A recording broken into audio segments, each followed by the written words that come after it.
"You're a useless child." Father smiled as he gave my sibling everything. "They deserve it, you don't." As he signed the papers, the lawyer cleared his throat and said, "Actually, you should know." The wind howled outside the glass-paneled walls of my father's lakeside villa in Vermont, but it was nothing compared to the storm brewing in that dining room. "Congratulations, Ryan," my father said, sliding a heavy envelope across the table to my younger brother. "You've earned it. The deed to the villa, the company, the offshore accounts, it was all his." I sat silently across the oak table, 34 years old and suddenly feeling 10. My palms were cold, pressed against my slacks as I struggled to keep composed. Ryan avoided my gaze. His lips were tight, eyes low. My stepmother fidgeted with her necklace, eyes glued to the floor. Then my father turned to me. "And you, Ava," he sneered. "You've always been a dreamer. Weak. Too compassionate to survive in the real world." My stomach dropped. There were 4 others in the room. Him, Ryan, my stepmother, and the attorney. But somehow I felt utterly alone. He pushed a stack of papers to the man in the suit. "Let's get this signed." "Dad," I croaked. "Please don't." He rolled his eyes. "Spare me, Ava. You chose to leave. You wanted to find purpose, remember?" He raised his fingers in mocking air quotes. "You walked away from this family to work in some clinic overseas, and for what? No money, no title, just wasted time. You never asked why I left," I whispered. "You never cared. And I still don't," he snapped. "Because Ryan was here. Ryan showed loyalty. He showed you what you wanted to see," I said quietly. "But he lied to you." My father laughed bitterly. "That's jealousy talking." The attorney, a gray-haired man named Mr. Whitman, shifted awkwardly. His fingers tightened around the folder. "Actually," he said, clearing his throat, "before anyone signs, there's something you should hear." My father frowned. "What is it?" Mr. Whitman looked him straight in the eye. "There's a sealed amendment to the will, added 6 years ago at the request of your late mother." My heart jumped. My grandmother. The only one who ever truly saw me. The only one who used to say. I had more strength in my silence than most people had in their loudest moments. "What amendment?" My father snapped, irritation rising. Mr. Whitman calmly opened the leather folder and withdrew a yellow document. "This was filed during your mother's final appointment with the notary. Her instructions were clear. It was to remain sealed, unless you ever attempted to disinherit Ava." Hey. My father's face twitched. "That's ridiculous. She had no such authority." "She did," Mr. Whitman replied, his tone firmer now. "She retained 51% ownership in Harborcrest Holdings until the day she passed, and you never challenged it. Legally she had every right." Ryan shifted in his seat. My stepmother froze, hand still resting on the diamond pendant she always wore when she needed to feel powerful. Mr. Whitman turned to me. "Miss Ziva, would you like to read it or shall I?" I didn't move. My eyes stayed locked on the envelope in Ryan's hand, the one that held everything my father believed he controlled. "Read it," I said softly. He cleared his throat and unfolded the page. "In the event that my granddaughter Ava Whitmore is deemed unworthy by her father, I hereby grant her full authority over my share of Harborcrest Holdings to be enacted immediately. All voting rights are to be transferred to her name upon activation of this clause. This amendment shall override any previous agreements regarding decision-making or ownership within the company or family estate." Silence. Only the sound of rain against the windows, softer now, as though even the storm was waiting. "What the hell does that mean?" My father barked. "It means," Mr. Whitman said, turning toward me, "that your daughter is now the majority shareholder. Nothing you sign today can override that." My father shot to his feet. The chair screeched backward. "This is absurd. She doesn't even understand the business." "Maybe not your version of it," I said, rising, my voice steady. "But I know how to lead, how to protect, how to build without tearing people down." I took a step forward. "You said I was useless, but I never needed your validation." I turned to Mr. Whitman. "Let's move forward. We have a company to run." Ryan stared at the table. My stepmother opened her mouth to speak, then didn't. My father never sat back down. If you felt that moment shift the power back where it truly belonged, don't forget to subscribe to the channel because what happens next will leave even her father speechless. But he didn't say a word. He just stood there, silent, rigid, as the world he thought he controlled shifted beneath him. The room was thick with a stillness that screamed louder than any argument ever could. My father remained upright, lips a hard line, His jaw clenched so tight I could see the tension pulsing in his temple. His knuckles were white around the edge of the chair he'd shoved back. And for the first time in my life, I saw something I'd never seen in his eyes. Fear. Not the kind that lashes out, but the kind that sinks in. A quiet, soul-deep fear of losing something he never thought he'd have to fight for. "Please sit," I said gently. I didn't say it to shame him. I wasn't here for revenge. I only ever wanted what had been withheld from me for decades: dignity. Still, he didn't move. Instead, Ryan finally spoke. "Wait. This isn't right." She left. He looked around the room, searching for support. She wanted no part in the business. She ran off to help people or something. "I built homes for women escaping abuse. I funded transitional housing for veterans," I said evenly. "I didn't run away. I ran towards something that mattered." He scoffed. "That's nice and all, but you don't know how to run Harbor Cross?" "I know enough," I said, locking eyes with him, "to know you've been skimming funds through a shell corporation registered under your college roommate's name." Ryan paled. My stepmother gasped. "Ava, stop. This is family." "Was it family?" I asked, my voice breaking. "When you sat by as he called me a failure, when he handed everything to Ryan without acknowledging the sacrifices I made for all of you." "You were never built for this world," she whispered. "No." I nodded.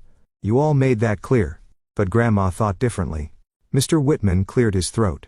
"Miss Ava, your grandmother didn't just leave you shares, she left something else meant to be given only after this moment." He opened his briefcase and retrieved a small weathered box.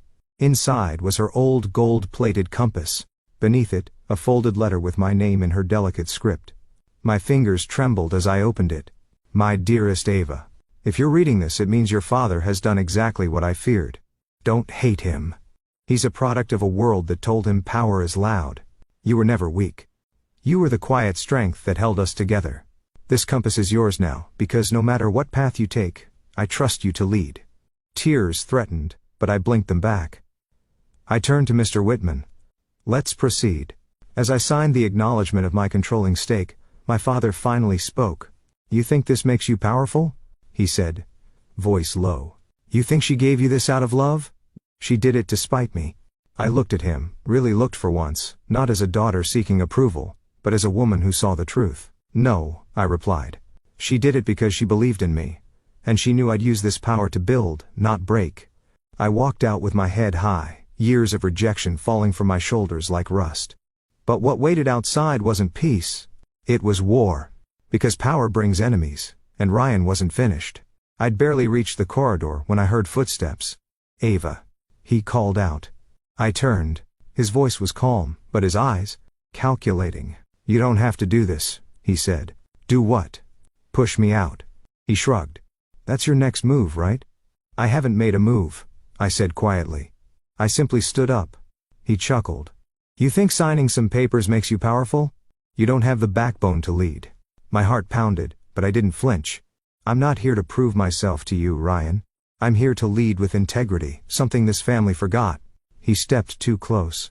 "I give you 2 months," he sneered, "before you crawl back." "The company's not a charity," Ryan said coldly. "It's a battlefield." "No," I replied, lifting my chin. "It's a platform. And I'll use it to build, not break." "You really are naive," he muttered, shaking his head before turning away. But something about the way he left stuck with me. His clenched fists, the stiff shoulders. This wasn't surrender. It was just the beginning. The next few days moved like storm clouds rolling in. Word traveled fast. Ava Whitmore was back, and this time she wasn't just visiting. People whispered my name like it was a ghost story. Some were hopeful. Others, afraid.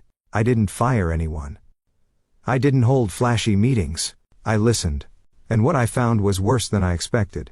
Departments were turned against each other. Promotions were handed out based on loyalty, not merit. Employee burnout was ignored. This wasn't a business. It was a kingdom, and Ryan had studied under the king. One afternoon I entered the break room. Conversation stopped cold. "Please," I said, raising my hand. "You're on break. Sit, eat." A janitor named Rosa stood slowly. We weren't allowed to sit if Mr. Ryan walked in. I blinked. "That changes today." Her face softened, she said.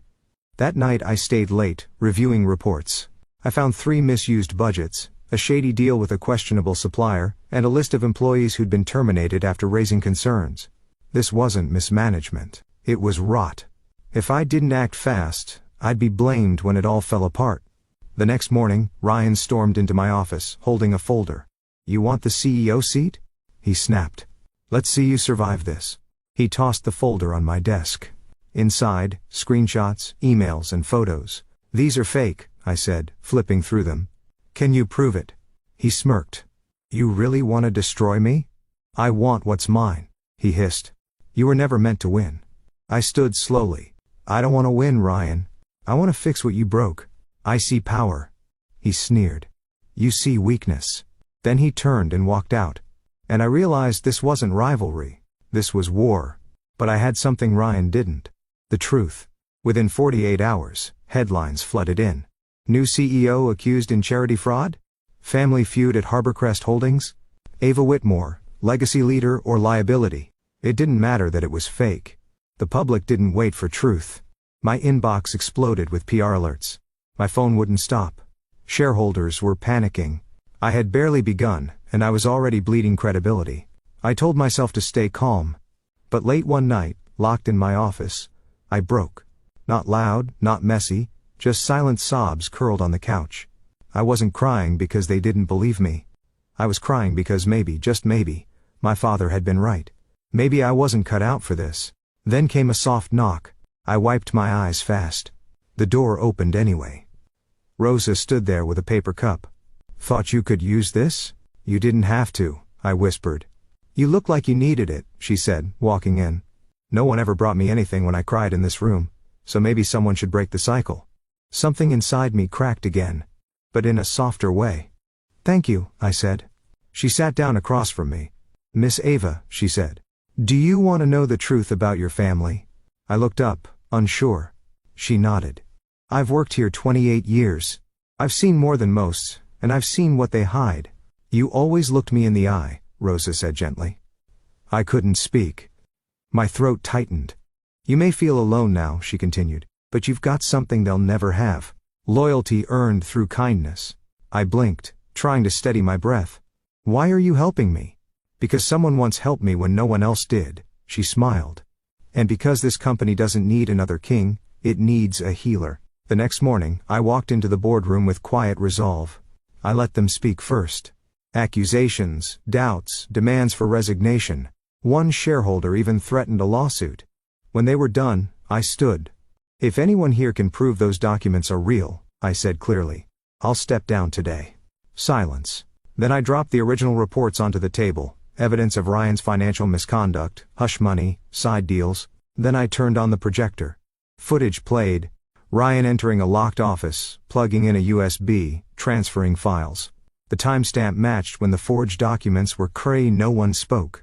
"Truth matters," I said. "But I didn't come here to destroy my brother. I came to repair what he broke." I turned to the company attorney.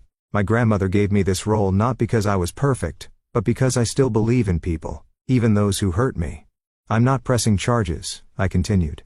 "But Ryan is suspended, and a full investigation will proceed." There were stunned expressions. Then Mr. Halpern, a retired board member, stood. "I doubted you," he said. "Thought you were just another idealist. But today, you reminded me why we built this company. It was about people, not power." And just like that, the energy in the room shifted. Ryan didn't come back, but 2 days later, I received a letter in his handwriting. "Ava, I don't expect forgiveness. I didn't just want control. I wanted to be seen. I always thought you got the love I never did. Maybe you just earned it differently." "Right." I folded the letter and placed it beside my grandmother's compass. Not every ending needs a sword. Some arrive in stillness, and some beginnings are born from grace. The office felt different now. Not quieter. More awake. It had been a month since the boardroom turned. The media retracted the false claims. Some tried to call it luck, but those who mattered saw the truth. Not because I shouted louder, but because I held the line with integrity. One person, though, still hadn't reached out. My father. No messages, no lawyers, nothing. I assumed he'd vanished to lick his wounds and blame the world. Until one Sunday morning I walked into my office and there he was, sitting across from my desk, hands folded, eyes dull. "I had to see it," he said. See what? You didn't burn it down. I said nothing. He looked older, tired, for once not like a man in control, but like one who'd lost something that mattered. You were right, he said softly. About me, about Ryan, about how this place stopped being about people. I studied him, unsure if I could believe it yet. Why now? I asked. He pulled something from his coat. A photo. Me and Grandma. I was 12. Covered in paint. She was laughing. She said you'd change this family, he whispered. I just didn't want to believe it. If I did, I said gently, it's because she believed in me. He nodded. I came to say something I should have said long ago. He met my eyes. I'm sorry, Ava, for everything. Part of me wanted to say it was too late, but healing doesn't start with blame. It starts when someone finally breaks the cycle. So I nodded. Thank you. I just needed to say it before I ran out of time, my father said. Then don't, I replied gently. Fix what you can. It's not too late. He didn't respond. Just gave me one last quiet look before slipping out the door. 2 weeks later, Rosa stepped into my office with a folder. What's this? I asked. A list of every employee your father let go for speaking up, she said softly. Figured you'd want to see it. I opened the file, read every name, and then we sent out letters, each one an invitation to return, no questions asked, not because I needed redemption, but because legacy isn't built on bloodlines. It's built on how you make people feel when you leave the room. Months passed, the company didn't look flashier, it looked warmer. Ryan never returned, but we met once for coffee. No apologies, no digging up the past, just two siblings trying to understand each other. Maybe that was enough. My father kept his distance, but one day I received a receipt, a 7-figure donation made in my name to the women's shelter where I once worked. No note, no signature, just his quiet way of saying he was trying. And that was enough. Because I didn't get revenge, I got something stronger. Respect, peace, and a future no one could take away. Now when I walk into that boardroom, I don't hear whispers. I hear footsteps of people who believe in me. All because one day someone said I was nothing, and I proved them wrong without becoming them. If my story moves something in you, drop a comment below. Tell me what part hit hardest. Tell me what you would have done. I read every word because connection is what this journey has always been about. And if you're facing your own version of being underestimated, know this. You don't have to shout to be heard. You just have to stand steady in your truth. Subscribe to the channel if you believe in healing through strength and strength through kindness. Because sometimes the quietest ones carry the loudest legacies, and we need more of that in this world.